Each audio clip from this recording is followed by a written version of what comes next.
आज की कहानी की शुरुआत होती है कुदरत के कुछ बेहतरीन नज़ारों से, जिसमें हमें घने जंगलों के बीच से होते हुए समुद्र किनारे एक छोटे से टापू की ओर लेकर जाया जाता। समय है 1850, जिस दौरान हम लंदन से आए हुए एक शिप को देखते हैं जिसमें कुछ मुसाफिर हैं जो कि अपनी मंजिल यानी कि इंडिया की ओर जा रहे हैं। लेकिन बीच में ही उनका सामना तेज लहरों और तूफान से हो जाता है, जो चीज उनके जहाज को बहुत नुकसान पहुंचा देती है। समुद्र का अधिकतर पानी इनकी बोट में भर चुका था, जिससे ये तुरंत ही बाहर निकलते हैं, पर इस जद्दोजहद में इनका एक साथी मारा जाता है, जिससे अगली सुबह ये लोग पूरे क्रियाक्रम के साथ समुद्र में बहा देते हैं। लेकिन कल रात के हादसे के बाद इनका जितना भी खाना था वो सब खराब हो चुका है। ऊपर से इनकी जो बोट है वो भी टूट गई है, इसीलिए इन्हें अब किसी डेजर्ट आइलैंड की तलाश है जहां से ये कुछ टिम्बर के पेड़ों को काट सकें और उसे अपनी बोट को ठीक कर पाए। पर अभी भी इन्हें कुछ ऐसा दिख नहीं रहा है। और इस दौरान हम मिस्टर मुनरो को देखते हैं, जिनका ओहदा इस बोट पर सबसे ज्यादा है, इसीलिए सभी उसकी बहुत इज्जत करते हैं। मुनरो सभी को पूरब की ओर देखने को कहता है, जहां शायद जमीन का एक टुकड़ा है, इन्हें वहीं चलना चाहिए। सब ये देखकर बहुत खुश होते हैं और उस शिप को उसी ओर मोड़ लेते हैं। लेकिन वो उस टापू के ज्यादा करीब नहीं जा सकते, क्योंकि फिर शिप वापस पानी में नहीं आ पाएगी। इसीलिए ये अपनी छोटी सी बोट से वहां तक पहुंचते हैं। पर मुनरो तो अपने घोड़े को भी लेकर आ जाता है, जो देख सब हंसना शुरू कर देते हैं। पर उसका यही स्टाइल है, वो अपने घोड़े के बिना कहीं नहीं जाता।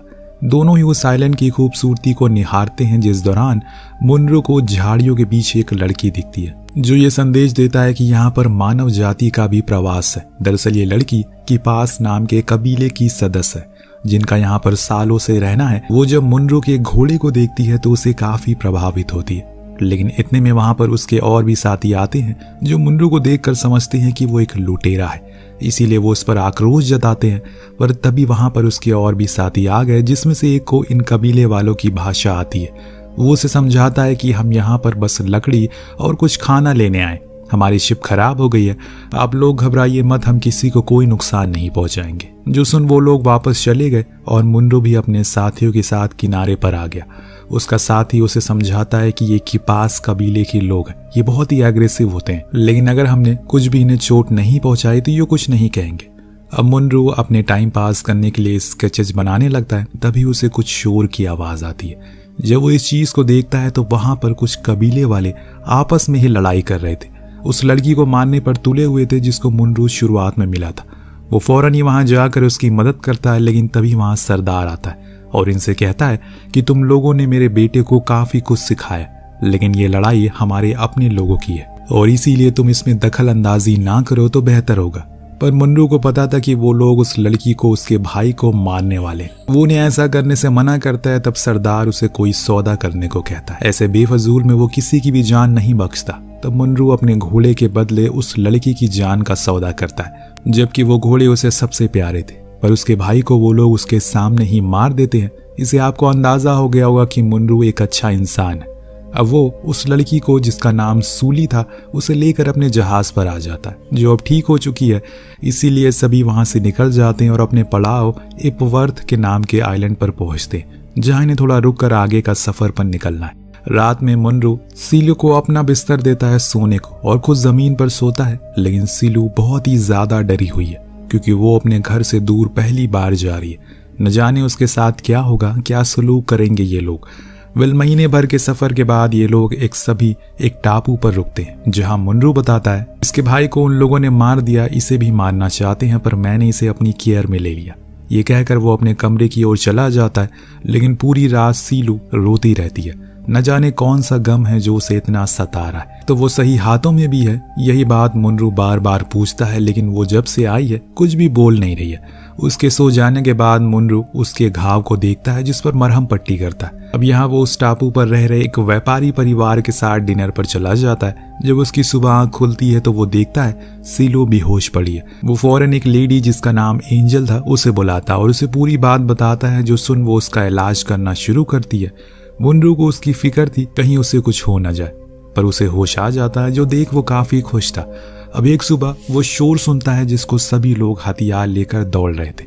मुनरो भी उनके पीछे पीछे जाता है तो देखता है कि वहां पर एक कबीला है और उसका सरदार आया हुआ है, जिसे यहाँ के लोग लूना कहकर बुलाते हैं। मुनरू को कोई आइडिया नहीं था कि ये यहाँ पर क्यों आए, पर जब वो सीलू को रोते हुए उनके पास जाते हुए देखता है तब उसे समझ आता है कि सीलू असल में उस सरदार की बेटी है। पर किपास कबीले के लोगों ने लड़ाई के दौरान उसे बंदी बना लिया और इसके साथ सालों साल बदसलूकी करते रहे। आज जब सीलू ने अपने पिता को देखा तो वो खूब रोती है और उनसे अपना दर्द बयां करती है। सरदार अपने साथ किपास के 3 लोगों को लेकर आया था, जिनके बदले के लिए वो उसके सामने मार डालता है। इस बीच एंजल सरदार से कहती है कि अपनी बेटी मुनरू को लेकर आए। ये एक अच्छा मालिक है, इसने आपकी बेटी को किपास के लोगों से बचाया है, ये यहाँ पर सुरक्षित है। जो बात सरदार को ठीक लगती है इसीलिए वो उसे लेकर नहीं जाते, वहीं छोड़ देते हैं, पर अपने एक लड़के को वहीं छोड़कर चले जाते ताकि वो सूली की देखरेख कर सके, उसकी रक्षा कर सके। असल में दोस्तों, आए दिन इन कबीले वालों में लड़ाई होती रहती है, जिसके चलते इनकी औरतों को बड़ा जुल्म सहना पड़ता है। कभी वो इस कबीले में रहती हैं तो कभी उस कबीले में। यही देख एंजल ने सीलो को यहीं रुकने को कहा क्योंकि यहाँ वो सबसे ज्यादा सुरक्षित है। अब इसके बाद सीलो भी वहाँ के तौर तरीकों में ढलना शुरू हो गई। उसको ये सब करने में एंजल खूब मदद करती है। दोनों में एक अच्छा समय साथ बिताते हैं। तो वहीं मुनरू ने इन दोनों कबीले वालों को बुक खरीद कर दी ताकि ये कुछ पढ़ लिख सके। सीलू को तो डांस क्लासेस भी ज्वाइन करवा दी, लेकिन दोस्तों कुछ ही दिन में कुछ बहुत ही अनर्थ हो जाता है। जो क्या था चलिए आपको बताता हूँ।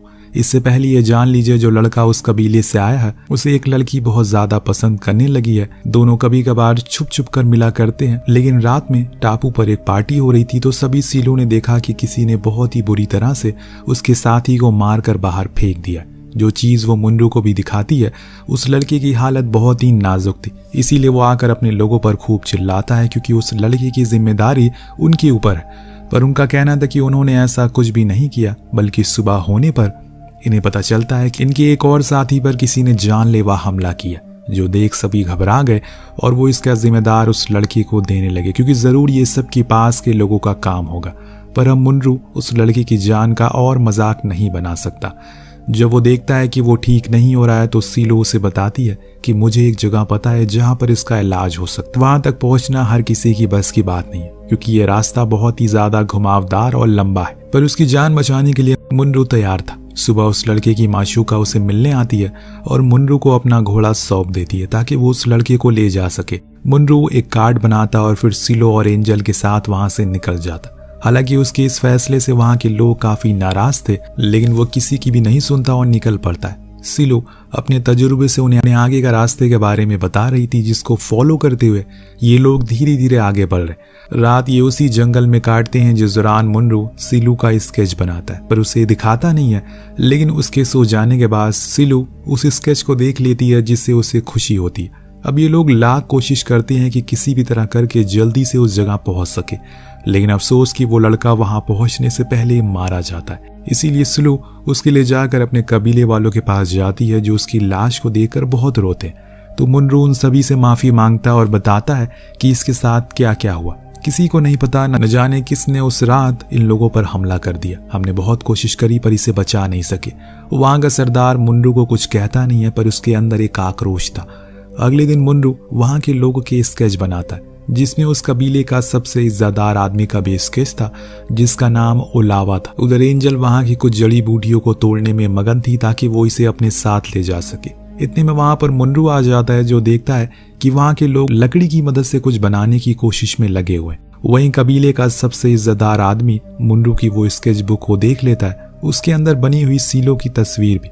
इसीलिए रात में वो सभी को बुलाता और फिर मुनरू से इस बुक के बारे में पूछता है, आखिर उसने ये सब क्यों बनाया और वो क्यों आया है यहाँ पर, क्या चाहता है वो। तब मुनरू ने अपनी कहानी सुनाता है। जब वो ब्रिटिश आर्मी में हुआ करता था तो वहां पर उन मासूम लोगों का नरसंहार देखा उसने और उसे देखकर उसका दिल पसीज गया। उसके बाद से उसने कभी भी जंग को सही रास्ता नहीं माना क्योंकि उसे हारने वाले को 2 चीजों का नुकसान झेलना पड़ता है, पहली तो खुद की हार, दूसरा अपनी जान माल का नुकसान। तब से वो उन लोगों को स्केच को बनाता है जो अपनी जिंदगी में कुछ करना चाहते हैं, किसी चीज को हासिल करना चाहते हैं, और ऐसा करके उसे बहुत खुशी मिलती है। ये करके वो शख्स उसकी बात को समझ लेता है, लेकिन मुनरू ये बताते हुए काफी भावुक हो जाता है क्योंकि वो अपने अतीत को भूलना चाहता है। इसीलिए दोबारा उसने आर्मी कभी ज्वाइन नहीं की। उसके इस मुश्किल समय में एंजल उसका साथ देती है और दोनों एक अच्छा समय साथ में बिताते। एक दिन वहां कैप्टन कुछ असला बारूद लेकर आता है ताकि वो उन्हें बेच सके, जो कि वो पहले भी किया करता है। लेकिन आज सीलू उसे मना कर देती है क्योंकि उनके पास इतने पैसे नहीं है कि वो उसे खरीद सके। उनकी ये बातें मुनरू भी सुन रहा था। वो कैप्टन से गुजारिश करता है कि आज वो दाम थोड़ा कम कर दे, लेकिन कैप्टन ऐसा करने से मना करता है। तो मुनरू सरदार के पास जाता है और उन्हें ये सलाह देता है कि ये हथियार और बारूद खरीद कर कोई फायदा नहीं है। कब तक आप लोग एक दूसरे के लोगों को मारते रहोगे? जंग से कभी किसी का कोई फायदा नहीं होता, सिर्फ लोगों ने अपनों को खोया है। जो सुन सरदार कहता है कि ठीक है, यही बात तुम जाकर कपास के लोगों को समझा दो, अगर वो मान जाए तो हम कभी भी जंग नहीं करेंगे। मुनरू मान जाता, पर इसमें बहुत ज्यादा खतरा था क्योंकि कपास के लोग आदमखोर होते हैं। वो किसी को भी नहीं बख्शते, खासकर उनका लीडर। वो तो जानवर ही है। लेकिन मुनरू फिर भी मान जाता है, शिप लेकर वहां के लिए निकल जाता है। साथ में उसके कैप्टन भी था जो अपने सौदे के लिए जा रहा था। वहां पर क्या बता उसकी बंदूकें बिक ही जाएं। पर इस बीच मुनरू नोटिस करता है कि उसके साथ सीलू भी आ गई है। अब ये देखकर वो उस पर बहुत गुस्सा करता है क्योंकि वो जिस जगह पर जा रहा है वहां के लोग उसे नफरत करते हैं। लेकिन सीलू वापस जाने से इनकार करती है। पर मुनरू के लिए अब खतरा और बढ़ गया क्योंकि उससे अब सीलू की भी रक्षा जो करनी है। सफर के बाद ये लोग उस टापू पर पहुंचते हैं जहां कैप्टन सरदार के बेटे से मिलता है। उसे बंदूकें दिखाता है तो वहीं मुनरू सरदार से खुद जाकर मिलता है, जो उसे देखते ही पहचान जाता है। अरे तुम तो वही हो ना, घोड़े बेचने वाले? तो मुनरू हाँ में जवाब देता है। फिर वो अपनी बात रख कि वो लूना कबीले से आया हुआ है, उनकी शांति संदेश लेकर। उनके लिए एक तोहफा भी दिया है। जो सुनकर सरदार हंसने लगता है और कहता है, क्या तुम्हें पता है ये जमीन हमने खून के पसीने से सींची है और तुम कह रहे हो कि हम उन्हें माफ कर दे? ये कभी नहीं होगा। ये कहकर वो बाहर आ गया और कैप्टन की बंदूकों को देखने लगा। इस दौरान मुनरू को अपना घोड़ा दिख जाता है तो वो उसे देखने चला गया। इधर कैप्टन के ज्यादा दाम को देखकर सरदार उल्टा उसकी ओर बंदूक तान कर चला देता है और उसे वहीं मार डालता है।